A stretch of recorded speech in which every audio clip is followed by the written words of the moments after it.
Hello friends, welcome back to this channel. आज हम discuss करेंगे शेयर होल्डर्स के ऊपर। ठीक है, आप लोगों ने काफ़ी ये टर्म सुनी होगी कि शेयर प्राइस ऊपर हो गई, शेयर प्राइस नीचे हो गई। ठीक है जी, मैंने इस कंपनी के इतने शेयर्स खरीदे हैं, मेरे दोस्त ने इस कंपनी के शेयर्स में इन्वेस्ट की है। ठीक है, तो ये जो शेयर्स हम किसी भी कंपनी के ख़रीदते हैं या जो इन्वेस्टमेंट करते हैं, तो जो बंदा या जो इदारा या जो कंपनी जो किसी और कंपनी के शेयर्स खरीदती है, या जो आम आदमी जो किसी कंपनी के शेयर्स खरीदता है, तो उसको बोला जाता है शेयर होल्डर। ठीक है, जैसा मिसाल के तौर पर मैं हूँ या आप हैं, आप अगर यूनिलीवर के शेयर्स खरीदते हैं, चाहे एक शेयर हो, चाहे दो हो, चाहे तीन हो, तो अगर आपके पास शेयर्स हैं किसी भी कंपनी के, तो आपको कहा जाएगा शेयर होल्डर, यानी holder of the shares, share holder. ठीक है, तो शेयर होल्डर बेसिकली कौन होता है? पहली बात जो मैंने आपके साथ डिस्कस की कि शेयर होल्डर वो होता है जो किसी भी कंपनी के शेयर्स खरीदता है, उसको हम शेयर होल्डर बोलते हैं। एक सिंगल इंडिविजुअल भी हो सकता है, एक बड़ी मल्टीनेशनल कंपनी भी किसी और कंपनी के शेयर्स खरीद सकती है, तो उसकी वो शेयर होल्डर हो जाएगी। ठीक है, जैसे मिसाल के तौर पे आपने देखा होगा कि फेसबुक ने इंस्टाग्राम के शेयर्स खरीदे थे, तो फेसबुक शेयर होल्डर हो गया इंस्टाग्राम का। ठीक है, अगर आप किसी भी कंपनी के 50% से ज़्यादा शेयर खरीदेंगे, तो आपका उस कंपनी के ऊपर कंट्रोल हो जाएगा। ठीक है, मिसाल के तौर पर फेसबुक ने इंस्टाग्राम के 51% या 52%, यानी 50% से ज़्यादा के शेयर्स खरीदे थे, तो फेसबुक कंट्रोल ले लिया उसने इंस्टाग्राम का और वो उसका ऑनर बन गया। ठीक है, 51% जो जिसके पास शेयर्स होते हैं, उसके पास ज़्यादा पावर होता है, वो डिसीशंस इम्प्लीमेंट करवा सकता है उस कंपनी में जिसके उसके पास 50% से ज़्यादा के शेयर्स हैं।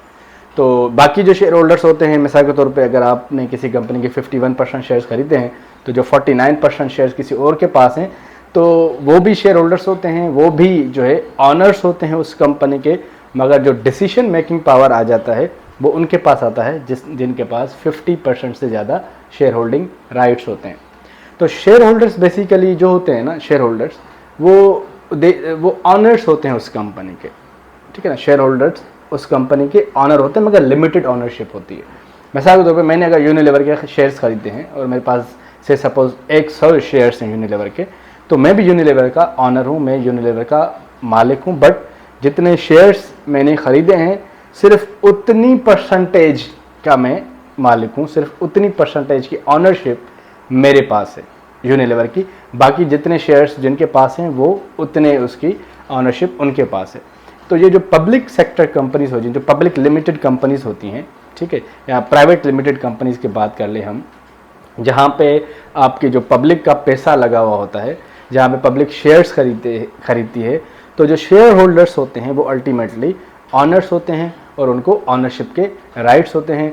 मैंने जैसे आपको बताया, शेयर होल्डर एक इंडिविजुअल आदमी भी हो सकता है, कोई कॉरपोरेट कंपनी भी हो सकती है, कोई मल्टीनेशनल कंपनी भी किसी और कंपनी की शेयर होल्डर हो सकती है।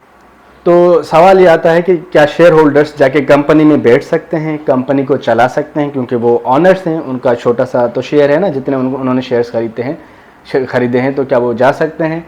तो इसका यह है कि जी, शेयर होल्डर्स के लिमिटेड राइट्स होते हैं। ठीक है, अगर आपके पास 51% से ज़्यादा के शेयर्स हैं, तो आपको डिसीजन मेकिंग के राइट्स हैं कि आप उस कंपनी के बोर्ड में जाके इन्फ्लुएंस कर सकें, बोर्ड ऑफ डायरेक्टर्स अपने बिठा सकें। ठीक है, तो डिसीजन मेकिंग में आपकी जो है ना वो चेंजेस ला सकते हैं आप उस कंपनी के बोर्ड ऑफ डायरेक्टर्स में अपने डायरेक्टर्स बिठा के।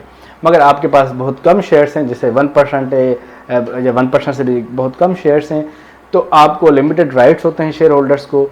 ठीक है जी, एनुअल जनरल मीटिंग होती है एक, हमेशा साल में एक कंपनीज मीटिंग करवाती हैं, जिनको हम AGM बोलते हैं या एनुअल जनरल मीटिंग बोलते हैं।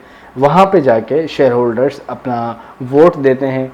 ठीक है, डायरेक्टर्स को रिमूव करने के लिए, कोई भी डायरेक्टर को रिमूव करना है या रखना है। ठीक है ना, डायरेक्टर्स भी दो किस्म के होते हैं, एक होता है एग्जीक्यूटिव डायरेक्टर, एक होता है non executive director. Executive directors तो कंपनी के ही लोग होते हैं जो कि बोर्ड में बैठे हुए होते हैं, head of finance, head of marketing, ठीक है, CEO या CFO या और किस्म के, जिनको भी वो नॉमिनेट करे as per the policy of the board, तो वो बोर्ड में वो डायरेक्टर्स बन जाते हैं। ठीक है जी, जो नॉन एग्जीक्यूटिव डायरेक्टर्स होते हैं वो बाहर के कोई लोग होते हैं, कोई इंजीनियर, कोई डॉक्टर, कोई लॉयर, जिसकी एक्सपर्टीज़ उस कंपनी को चाहिए होती है, ताकि कोई बाहर का भी बंदा वो हमें एडवाइस करे।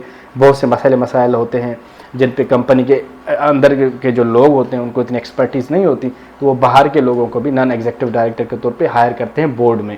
तो ये जो नॉन एग्जीक्यूटिव डायरेक्टर्स हैं या जो एग्जीक्यूटिव डायरेक्टर्स हैं, ठीक है, इनमें इनकी सिलेक्शन, इनकी जो है ना, इनको कब हायर करना है, कब किसको रिमूव करना है, तो इसकी डिसीजन मेकिंग में भी शेयर होल्डर्स का बड़ा इंपॉर्टेंट रोल होता है। शेयर होल्डर्स जब एनुअल जनरल मीटिंग होती है तो वहाँ पे ये लोग अपना वोट कास्ट करते हैं, वोट देते हैं कि जी हम इस डायरेक्टर्स को रिमूव करना चाहते हैं या नहीं करना चाहते, या रखना चाहते हैं, या टेन्योर बढ़ाना चाहते हैं। तो ऑल दीज थिंग्स जो भी, क्योंकि शेयर होल्डर्स को देखिए इतनी नॉलेज नहीं होती, देखा जाए तो जो शेयर होल्डर्स होते हैं वो आम आदमी होता है। बाज़ औक़ात वो कोई पढ़ा लिखा भी बंदा हो सकता है, नॉर्मली वो बहुत कम पढ़े लिखे होते हैं, उनको यानी कम पढ़े लिखे होते हैं, या तो उनको बिजनेस की नॉलेज नहीं होती कि बिज़नेस को रन कैसे करना है।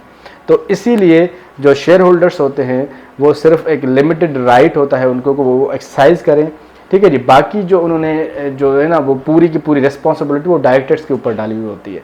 शेयर होल्डर्स हमेशा डायरेक्टर्स को अपॉइंट करते हैं कि आप लोग जाके ये हमारी कंपनी को रन करें on behalf of share holders. वो जो डायरेक्टर्स होते हैं वो कंपनी रन करते हैं, फिर आपको पता है ऑडिट होती है, एक थर्ड पार्टी ओपिनियन लिया जाता है। शेयर होल्डर्स चाहते हैं कि जी हमें थर्ड पार्टी ओपिनियन भी मिले कि क्या आपने जो अकाउंट्स बनाए हैं डायरेक्टर्स ने सही बनाए हैं, कंपनी सही जा रही है कि नहीं जा रही, कोई फ्रॉड तो नहीं हो रहा। तो उस चीज़ को चेक करने के लिए शेयर होल्डर्स फिर चाहते हैं कि जी कोई थर्ड पार्टी, कोई बाहर का एक्सटर्नल ऑडिटर आए और आके इस कंपनी का ऑडिट करे। जब वो ऑडिट करता है, अपना ऑडिट रिपोर्ट बना के देता है, जो है ना एनुअल ऑडिटेड अकाउंट्स भी बनते हैं, आपको पता है फाइनेंशियल स्टेटमेंट्स बनती हैं, साल में ऑडिट होता है। तो जब वो ऑडिटर अपनी राय देता है अकाउंट्स के ऊपर कि जी हाँ जी वो फेयर हैं, free of from any mistakes या एरर्स, तो शेयर होल्डर्स को सुकून मिल जाता है कि हाँ जी जिस कंपनी में हमने इन्वेस्ट किए है वहाँ पे जो मामलात हैं सही जा रहे हैं और कंपनी हमारे इंटरेस्ट में काम कर रही है, हमारे प्रॉफिट्स को बढ़ाने के लिए काम कर रही है, ठीक है जी, और वेल्थ बढ़ाने के लिए काम कर रही है। तो थर्ड पार्टीज़ का ओपिनियन लेना भी ज़रूरी होता है। तो ये था शेयर होल्डर्स के कंसर्न्स भी होते हैं, वो भी एजीएम में रखे जाते हैं, ठीक है जी। तो यह तो मैंने आपको बता दिया शेयर होल्डर्स के बारे में, थोड़ी छोटी सी हमने डिस्कशन कर ली, ठीक है जी। मेरे इस चैनल पे मैं काफ़ी सारी बिजनेस से रिलेटेड, ऑनलाइन अर्निंग से रिलेटेड, आईटी जनरली काफ़ी सारी वीडियोस अपलोड करता रहता हूँ। अगर आपको पसंद आए तो keep watching this channel and subscribe भी कर लें। Thank you so much.